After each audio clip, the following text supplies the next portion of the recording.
السلام عليكم. اليوم ان شاء الله غنحضروا لنا بالخضره والدجاج والكروفيت. كنتمنى ان الفيديو ديال اليوم ينال اعجابكم. ندوزو نشوفوا الطريقه ديال التحضير.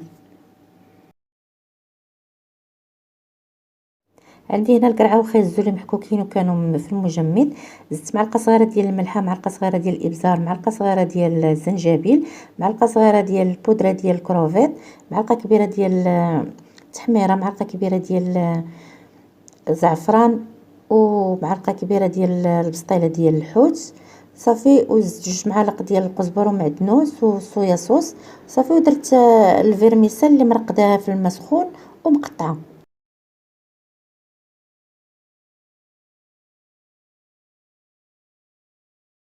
وهنا عندي الدجاج اللي مقطع، درت نفس العطريه يعني كلها بحال بحال، وزدت عليه هنايا غير نص حامضه، العصير ديال نص حامضه اللي زدته صافي وخليته كيطيب.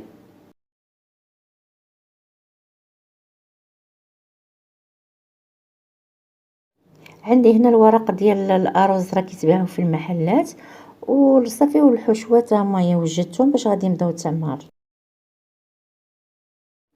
انا هنا الكروفات راه درت غير شويه، ما درتش بزاف.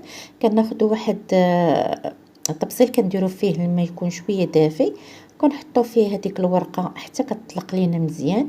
من بعد كنحطوها في شي زيف باش ما كيبقاش فيها الماء، ومن بعد كنعمروها بحال الشكل ديال السيجار اللي كنعمروه عادي.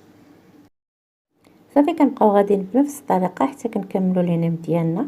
انا هنايا قسمت على 2 المرات، نص درته في الفران والنص الثاني قليته. اللي كيدخلوا الفران كنديروا بيضه مع الصويا صوص وكنخلطوها مزيان وكندهنوهم وكندخلوهم للفران. تكون النار من الفوق ومن التحت على 180. كنبقاو مقابلينهم. ملي كيخرجوا كنحاولوا نحيدوهم من اللاطه غير بشويه باش ما يتقطعوش، حيت هاد الورقه هذه حساسه بزاف، ماشي بحال الورقه ديالتنا العاديه.